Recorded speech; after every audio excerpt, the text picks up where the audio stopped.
এই যে আপনারা দেখেছেন যে বাউল ফকির, এই যে লালন তন্ত্রে যারা বিশ্বাসী, ফকিরান্তি গান গায় যারা, দরবেশ, এই যে সুফিবাদে যারা বিশ্বাসী, এই যে বাউল তন্ত্র গানের মাধ্যমে, অসংখ্য গানের মাধ্যমে তারা আল্লাহ আল্লাহ রাসূলকে নিয়ে আজে বাজে শব্দ ব্যবহার করে। আল্লাহ আল্লাহ রাসূলের শানে যে শব্দ চয়ন তারা করেছে, আমার দেশের সুশীল সমাজ, আমি অবাক হয়ে যাই। অনেক মুসলমানের সন্তানের আজকে জানা নাই, বোঝা নাই, বাউলদের পক্ষ নিচ্ছে তারা। আমরা তো সুফি, আমরা তো দরবেশ বিরোধী নয়, ওলিয়া উলিয়া বিরোধী নয়। আমরা প্রতিটা মঞ্চে বলে যাচ্ছি এই বাংলার জমিনে ৩৬০ আউলিয়ার বাংলাদেশ। আবুল সরকারকে গ্রেফতার করলো, কেন করলো, কি কারণে করলো, এটা পরে জানেন। ও গ্রেফতার করার পরে ওর মুক্তির দাবি জানাচ্ছে ভারত থেকে তসলিমা নাসরিন। তার মানে কি বুঝতে হবে? বাউল পরিচয় দিয়ে আমার দেশে ও নাস্তিক্যবাদ, আমার দেশে শিরিক আর বেদাতের বিস্তার, প্রভাব বিস্তার করার চক্রান্ত করতেছে বাউল লেভেল লাগিয়ে। এই যে আপনারা বেশ কিছুদিন হলো লক্ষ্য করতেছেন যে সোশ্যাল মিডিয়াতে খুব তুলকালাম হয়ে যাচ্ছে এই যে বাউলদের ওপরে কেন এক প্রকার আলেম সমাজ, তাওহিদি জনতা, তাদের ওপরে কেন এই সময় এসে চড়াও হলো, তাদেরকে মারধর করা হচ্ছে, তাদের বিরুদ্ধে কেন আজকে শক্ত ভূমিকা নেওয়া হচ্ছে। ইতিপূর্বে আপনারা দেখেছিলেন যে নুরা পাগলা নামক এক ব্যক্তিকে 17 দিন পরে কবর থেকে তুলে পুড়িয়ে দেওয়া হয়েছে। তা আসলে এগুলোর মূল কারণ কি আমাদের জানতে হবে। আজকে তো এটাকে কেন্দ্র করে অনেক রাজনৈতিক ব্যক্তিরা রাজনৈতিক ফায়দা হাসিল করতে কেউ পক্ষ নিচ্ছে, কেউ বিপক্ষে যাচ্ছে। আমাদের কথা, এই দেশের শেকড়ে আছে ইসলাম, এই দেশের মূলে আছে ইসলাম। আমার দেশের তাওহিদি জনতা থাকবে সেই পক্ষে যে পক্ষে আছে আল্লাহর কোরআন, যে পক্ষে আছে আল্লাহর রাসূলের সুন্নাহ। কোরআন সুন্নাহ বিরোধী কোনো কার্যক্রম, কোরআন সুন্নাহ বিরোধী কোনো পদক্ষেপ এই জমিনে কোনোদিনও বাস্তবায়ন করতে দেওয়া হবে না। এই জমিনে শাহজালাল, শাহপরাণ, তিতুমির, খানজাহান এদের পদচরণ হয়েছে। তারা এই দেশে ইসলাম প্রচার করেছে, তারাও তো আল্লাহর ওলি ছিল। কিন্তু বাউল এটা কারা? আমি ছোট থাকতে এদেরকে মনে করতাম এরা সুফি দরবেশ। পরে যখন পড়াশোনা করা শুরু করলাম দেখলাম যে না, এরা সুফি দরবেশ নয়, এরা এই বাউল নাম নিয়ে, লালনতন্ত্র নাম নিয়ে, ফকির নাম নিয়ে ইসলামের মধ্যে থেকে ইসলামটাকে ধ্বংস করার জন্য, শিরিক আর কুফরের তারা একটা বিস্তার, প্রভাব বিস্তার করার জন্য মুসলমানের সমাজে তারা লুকিয়ে আছে। এরা ঘাপটি মারা নাস্তিক। মুসলমানের ঘরে তাদের জন্ম হতে পারে, মুসলমান তাদের নাম হতে পারে, পরিচয় তাদের আজকে মুসলমান হতে পারে। এই যে আবুল সরকার যারে ধরছে, অনেকে খুব মায়া কান্না। আমার অবাক লাগে এই যে সুশীলদের প্রতি, মুসলমানের সন্তানের প্রতি। আমি ভালো মন্দ এটা বিবেকে পরে আসেন, কিন্তু এই আবুল সরকারকে গ্রেপ্তার করার পরে বাংলাদেশের নাস্তিক মহল পক্ষ নিয়েছে। তার মানে কি বুঝলেন? এর পক্ষে তো কোনো আলেম নিল না। আবুল সরকারকে গ্রেফতার করলো, কেন করলো, কি কারণে করলো, এটা পরে জানেন। ও গ্রেফতার করার পরে ওর মুক্তির দাবি জানাচ্ছে ভারত থেকে তসলিমা নাসরিন। তার মানে কি বুঝতে হবে? বাউল পরিচয় দিয়ে আমার দেশে ও নাস্তিক্যবাদ, আমার দেশে শিরিক আর বেদাতের বিস্তার, প্রভাব বিস্তার করার চক্রান্ত করতেছে বাউল লেভেল লাগিয়ে। এই শয়তানগুলা আমার আল্লাহর শানে, আমার রাসূলের শানে যে শব্দ চয়ন তারা করেছে, ইতিপূর্বে বহু সরকার আসে আর যায়, সামান্য কয়েকটা ভোটের ধান্দা করতে গিয়ে এদেরকে জামাই আদর করে। ওই যে দেখতেছি আজকে এনসিপির জন্য আফসোস, যারা বৈষম্য দূর করার জন্য এই দেশে বুকে তাজা রক্ত দিয়েছে, এই দেশের এই জমিনে স্বৈরাচার ফ্যাসিস্ট বিরোধী আন্দোলনে সবচেয়ে বেশি ভূমিকা পালন করলো, আজকে তাদের নেতাকর্মীরা কয়েকটা ভোটের আশায় আপনারা আল্লাহ আল্লাহর রাসূলের বিরুদ্ধে কথা বলছে, সেই বাউলের পক্ষ নিচ্ছেন। তারা কি বলতেছে? আল্লাহ রাব্বুল আলামিনকে বিভিন্নভাবে তারা গালিগালাজ করেছে। আমি তো বহুবার তাদের বিষয় নিয়ে বহু জায়গায় বলেছি। তাদের যে বিষয়, এরা মূলত যৌনবাদ, এরা মূলত মাদক সেবন করার একটা চক্রান্ত। প্রত্যেকটা মাজারে দেখেন, প্রত্যেকটা মাজার এটা হচ্ছে গাঁজা খাওয়ার একটা আস্তানা। নিরাপদ, বাংলাদেশে গাঁজা খাওয়ার নিরাপদ আশ্রয় কেন্দ্রের নাম মাজার। ওরসের নামে মাজারে মন মন গাঁজা পাওয়া যায়, পুলিশ প্রশাসন পাহারা দিচ্ছে, খা মন মন গাঁজা লালনের আখড়ায়। এই সরকার আবুল সরকারকে যে গ্রেফতার করেছে, শুধু গ্রেফতার করলে হবে না, এই আল্লাহ আল্লাহ রাসূলের শানে যে বেয়াদবি করেছে, এই বেয়াদবির জন্য ৯৬% মুসলমানের দেশে প্রকাশ্যে তাকে ফাঁসির কাস্টে ঝোলাতে হবে। যদি এটা এই দেশের সরকার করতে ব্যর্থ হয়, এই দেশের তাওহীদি জনগণ নোরা পাগলার মতো আইন হাতে তুলে নিতে বাধ্য হবে। কারণ যারা শিরিকার বিদাত, যারা আল্লাহ আল্লাহর রাসূলের বিরুদ্ধে প্রকাশ্যে কথা বলতে পারে, ওরা আল্লাহর জমিনে বেঁচে থাকার কোনো অধিকার থাকতে পারে না। আসুন সরাসরি কোরআন থেকে দলিল নেই আমরা। আল্লাহ রাব্বুল আলামিন সূরা লুকমানের ৬ নম্বর আয়াতের মধ্যে বলেন, ওয়ামিনান নাসি মান ইয়াশরি লাহওয়াল হাদিস।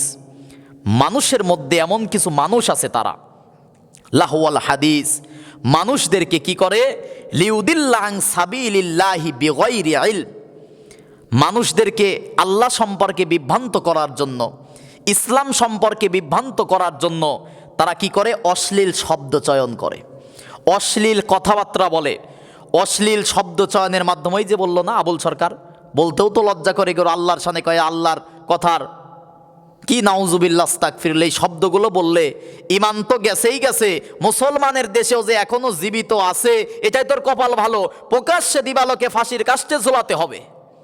আল্লাহ পাক বলতেছেন মানুষদের মধ্যে কিছু মানুষ আছে লাহওয়াল হাদিস।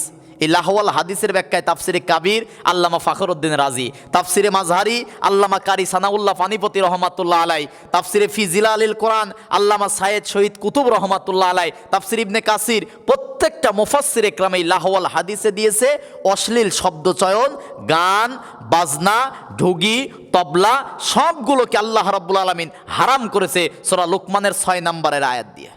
আল্লাহ পাক বলতেছেন মানুষের মধ্যে অমাইয়াশ্রী লাহওয়াল হাদিস অমিনান নাসি মাইয়াশ্রী, মানুষের মধ্যে এমন কিছু মানুষ আছে তারা আং লিউদিল্লাহ পথভ্রষ্ট করে, আং সাবিলিল্লাহ আল্লাহর পথ থেকে, বিগাইরি ইলম ইলম না থাকার কারণে বিভ্রান্ত করে ফেলে, ওয়াত্তাখিযাহা হুজুয়া অজগবি আজগবি কিচ্ছা কাহিনী বানোয়াট উদ্ভাট কিছু কথা বলে জাতির মধ্যে একটা বিভ্রান্ত ছড়িয়ে দিচ্ছে। ওই যে হাদিস বলতেছে যে আউয়ালু মা খলাকাল্লাহু নূরি, আল্লাহ একবার বলল যে আউয়ালু মা খলাকাল্লাহু নূরি, আল্লাহ পাক নূর তৈরি করছে। আবার আল্লাহ পাক বলতেছেন আউয়ালু মা খলাকাল্লাহি ইশক, আল্লাহ পাক ইশকে তৈরি করছে সর্বপ্রথম। আবার বলতেছে আউয়ালু মা খলাকাল্লাহি আরশুল্লাহ, সর্বপ্রথম আল্লাহ আরশ তৈরি করছে। আরে বেটা, এই যে যতগুলো হাদিস বললো, আপনি আব্দুল্লাহ জাহাঙ্গীরের হাদিসের নামে জালিয়াতে পড়েন, একটাও হাদিস না, হাদিসের সনদ নাই মতদ নাই, এগুলোই ভণ্ডরা বেদাতিরা বানিয়েছে। এটা এগুলো তো রাসূলের কোনো হাদিস না, আল্লাহর কোনো কথা না এগুলা। অথচ এই কথা বলে বলতেছে যে এক আল্লাহ বলতেছে আউয়ালু মা খলাকাল্লাহু নূরি, আউয়ালু মা খলাকাল্লাহু আরশি, আউয়ালু মা খলাকাল্লাহু ইশকি, এই যে শব্দগুলো বলতেছে একটাও তো হাদিস না। এগুলো না আছে সনদ, না আছে মতন, এগুলো বানোয়াট কথা। আব্দুল্লাহ জাহাঙ্গীর খন্দকার আব্দুল্লাহ জাহাঙ্গীর হাফিজাহুল্লাহ ওয়া রাআ, তার লিখিত বই পড়েন, হাদিসের নামে জালিয়াতি বইটার মধ্যে দিয়েছে প্রায় 550 হাদিস বাংলাদেশে হাদিস বলে চলে, যেগুলো হাদিসই না, ভুয়া কথা, বানোয়াট জাল ভিত্তিহীন কথা, যেটা রাসূল বলে নাই, সাহাবীরা করে নাই, রাসূলের জীবনে কোনোদিন এই রকমের শব্দ পাওয়া যায় না, অথচ হাদিস বলে চালিয়ে দিচ্ছে। তার মধ্যে এটাও একটা খলাকাল্লাহু নূরি, এটা হাদিস না, বানোয়াট কথা। এই যে 3-4টা কথা বলে যেগুলো হাদিস না, এরপরে বলতেছে যে একই আল্লাহ, তাহলে আল্লাহ এই কথা বললো, তাহলে এক মুখে যদি এত কথা বলে, ওটা মুখ বলে না কি বলে, নাউজুবিল্লাহ। এই যে শব্দ বলার কারণে তাকে তো ফাঁসি দিলেও আমার মনে হয় যে একটা তাওহীদি জনগণের মনের তৃপ্তি হবে না।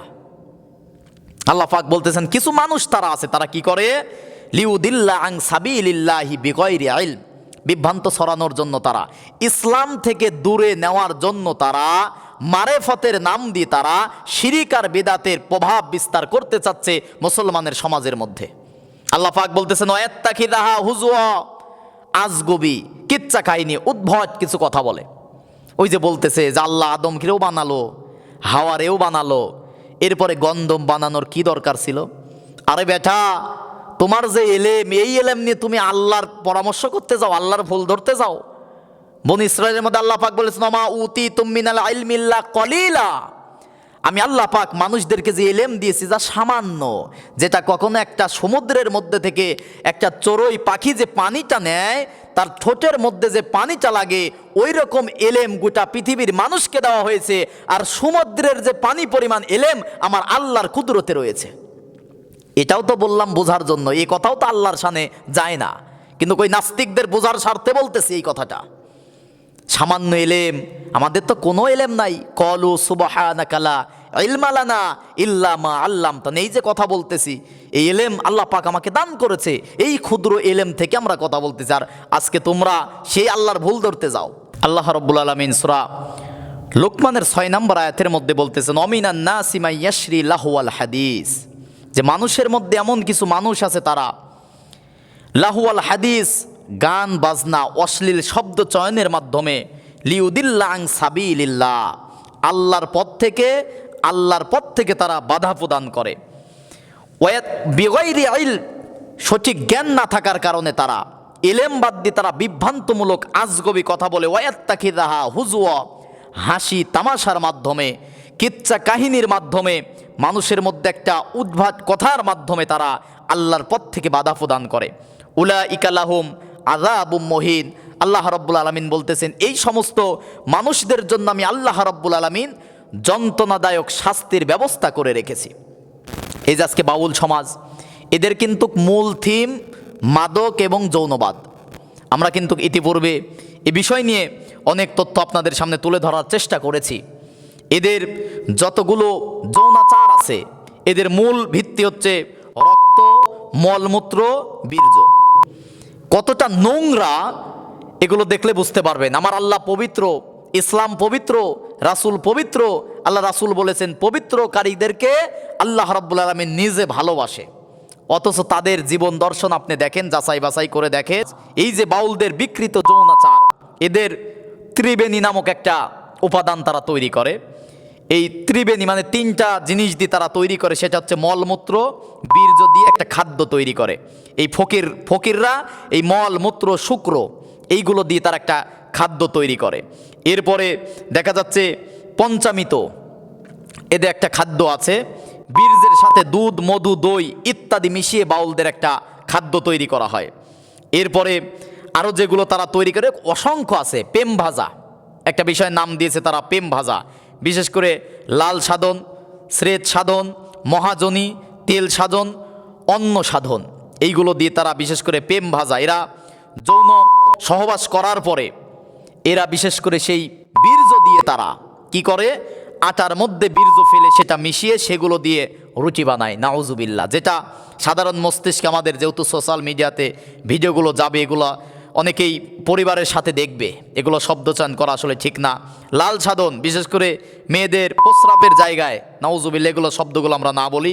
বিশেষ করে অনেকে আছে মাস্টারবেশন করার মাধ্যমে যে বীর্য বের হয়, সেখান থেকে নিয়ে তারা এই জাতীয় জিনিসগুলো দিয়ে তারা যৌনাচার শুরু করেছে। বিশেষ করে অনেকে বলতে পারেন যে হুজুর এগুলো বানোয়াট ভাবে আপনারা বলতেছেন। বাউল ধ্বংস ফতোয়া সংস্কার 2 পৃষ্ঠা 2 ভূমিকা অংশে রেয়াজউদ্দিন আহমদ সংকলিত এবং প্রকাশিত এই বইয়ের মধ্যে আছে। তারা বইয়ের মধ্যে তুলে ধরেছে মারফতি খানা খায়, এই শব্দের মধ্যে এই বইয়ের মধ্যে আছে। বিশেষ করে ভিক্ষা করিয়া বেড়ায়, এই একটা বইয়ের মধ্যে আছে, আপনারা বইগুলো দেখবেন। আর একটা বইয়ের নাম হচ্ছে সাধু সাবধান, পুরাতন পীরতন্ত্রের আজব লীলা, পৃষ্ঠা নাম্বার 20। এই সমস্ত বইয়ের মধ্যে তারাই লিখেছে। এবং আপনারা দেখবেন যে তারা বিশেষ করে ইসলাম নিয়ে, বিশেষ করে আদম হাওয়া নিয়ে, আমার ইসলামের মধ্যে দেখেন কোরআনের মধ্যে আল্লাহ রাব্বুল আলামিন স্ত্রীর কথা বলছে, ছেলে মেয়ের কথা বলছে, বিবাহ শাদীর কথা বলছে। কিন্তু আল্লাহ রাব্বুল আলামিন এতগুলো কথার মধ্যেও একটা অন্যরকম শব্দ চয়ন, যেটা বাপের সামনে মায়ের সামনে বলা যায় না, এমন কোনো শব্দ কিন্তু আল্লাহ পাক কোরআনের মধ্যে বলেন নাই। কিন্তু তাদের এই যে ফকরেন্তি গানের মাধ্যমে, বাউল গানের মাধ্যমে, তারা পালা গানের মাধ্যমে যেটা করে, সেখানে মূল টার্গেট মাদক এবং যৌনাচার। ওদের নারী পুরুষ, তাদের দেখেন পালা গানের যে তর্ক বিতর্ক হয়, দিয়েছে শরীয়ত মারেফত, এরপরে দিয়েছে নারী পুরুষ, এইগুলো হচ্ছে তাদের মূল বিষয়। এইগুলোর মাধ্যমে তারা মুসলিম সমাজে মুসলিম পরিচয় দিয়ে অবৈধ যৌনাচারের মাধ্যমে, অবৈধ জারজ তৈরি করার মাধ্যমে ইসলাম কোরআন থেকে জাতিকে দূরে নেওয়ার জন্য শিরিক আর বেদাতের প্রভাব বিস্তার করার একটা চক্রান্ত। এটা বাউলতন্ত্র, লালনতন্ত্র, ফকিরতন্ত্র। সাদা একটা ধুতি পরে, সাদা একটা জামা পরে, পাগড়ি একটা আছে, আর বড় একটা দাড়ি, মস্ত আর কাটা লাগে না। ওই তো হয়ে গেছে সাধক, ফকির, দরবেশ। এগুলোকে আইনি প্রক্রিয়ায় ইসলামী খেলাফার মাধ্যমে এদের শাস্তি নিশ্চিত করতে হবে। খায়া দেয়, কোনো কাজ নাই, কোনো লেখাপড়া নাই, কোরআন সুন্নাহ বিরোধী তারা কথা বলে। এই আবুল সরকার 5 পাস, ক্লাস 5 পর্যন্ত পড়ার পরে কোরআনের আয়াত দিয়ে হাদিস দিয়ে তাফসির করে। কামেল পাস করতেছি, হাদিসের ইবারত ঠিক মতো পড়তে পারি না, হাদিসের সনদ মতন বের করার জন্য কৌল দেখা লাগে, কিতাব ঘাটাঘাটি করা লাগে। আর 5 পাস করার পরে কোরআনের তাফসির আর আয়াত হাদিস বলে বলে তারা ইবারত করে দিচ্ছে। একদম ভণ্ডামি, ধর্মের নামে ধোঁকাবাজি করতেছে তারা। আল্লাহ পাক সূরা আরাফের 51 নম্বর আয়াতের মধ্যে বলেন, আল্লাযীনা ইত্তাখাযু দীনাহুম লাহওয়াও ওয়া লাইবাও ওয়া গাররাতহুমুল হায়াতুদ দুনিয়া। আল্লাহ পাক আফসোস করে বলতেছে, মানুষের মধ্যে এমন কিছু মানুষ আছে তারা ধর্মটাকে হাসির পাত্র, তামাশার পাত্র বানিয়ে ফেলেছে। যার যা মনে চাচ্ছে তাই ইসলাম ধর্ম নিয়ে চালাচ্ছে। এই যে বাউলরা, এরাও তো মুসলমান পরিচয় দেয়। কিসের মুসলমান তারা? বলতেছে যে লালনের কি জাত ছিল, না মুসলমান না হিন্দু, তার ধর্ম কি? কয় মানব ধর্ম। কিসের মানব ধর্ম? মানব ধর্ম যদি করতে হয় ইসলাম ধর্ম মেনেই মানব ধর্ম পালন করতে হবে। এদের আস্তানায় দিয়ে দেখবেন গাজা আর যৌনাচার। আল্লাহ পাক তাদের কথাও বলতেছে সূরা ইমরানের 7 নম্বর আয়াতের মধ্যে আল্লাহ পাক বলতেছেন, হুয়াল্লাযী আনজালা আলাইকাল কিতাব। আল্লাহ রাব্বুল আলামিন বলেন যে আমি যে কিতাব নাজিল করেছি আমার রাসূলের প্রতি, মিনহু আয়াতুম মুহকামাত, এর মধ্যে আমি আল্লাহ পাক আয়াতে মুহকামাত, যেটা কি হুন্না উম্মুল কিতাব, যেটা কোরআনের মূল অংশ, আর কিছু আয়াত দিয়েছে ঔখর মুতাশাবিহাত, আর কিছু আছে অস্পষ্ট, যেগুলোর কুদরত একমাত্র আমি আল্লাহ জানি। যেমন আলিফ লাম মিম, ইয়াসিন, হামিম, এগুলোর মূল অর্থ একমাত্র আল্লাহ পাক জানে। কিন্তু ফাআম্মাল্লাযীনা ফি কুলুবিহিম, যাদের কলবের মধ্যে রোগ আছে, গুর আছে, ভেজাল আছে, তারা কি করে? জাইগুং ফায়াত্তাবিউনা মা তাশাবাহা মিনহু ইবতিগা আল ফিতনা, তারা ফিতনা করার জন্য, জাতিকে ধোঁকা দেওয়ার জন্য ফায়াত্তাবিউ, এই অস্পষ্ট বিষয়গুলো তারা অনুসরণ করে। এবং তারা কি করে? এই ফিতনা অবতিগা তাউইলা, এই অস্পষ্ট বিষয়ের পিছনে তারা লেগে বলতেছে যে মোহাম্মদের মিম তুলে দে রে মন, ওই জায়গায় দেখবি তুই আহাম্মদ আহাদে নিরঞ্জন, নাউজুবিল্লাহ। তার মানে আল্লাহ এবং মোহাম্মদ একই জন, মোহাম্মদ নাম নিয়ে আল্লাহ পৃথিবীতে এসেছে, নাউজুবিল্লাহ। এই শব্দগুলো তারা বলতেছে। এরপর আল্লাহ পাক বলতেছেন, অতএব তোমরা তাদের কথায় বিভ্রান্ত হইও না। ওমা ইয়ালামু তাউইলাহু ইল্লাল্লাহ, সব কিছুর একমাত্র ইলম আল্লাহ রাব্বুল আলামিনের কাছে আছে। এবং ওয়ারাসিকুনা ফিল ইলমি ইয়াকুলুনা আমান্না বি, বিশ্বাসী যারা, তোমরা কোরআনের প্রতি, মূল কথার প্রতি ঈমান আনো। কুল্লুম মিন ইনদিনা রাব্বিনা, এই সব কথাগুলো আল্লাহর কথা। ওমা ইয়াযাক্কারু ইল্লা উলুল আলবাব, শিক্ষিত জ্ঞানী যারা, তারা এই কোরআন থেকে উপদেশ গ্রহণ করে।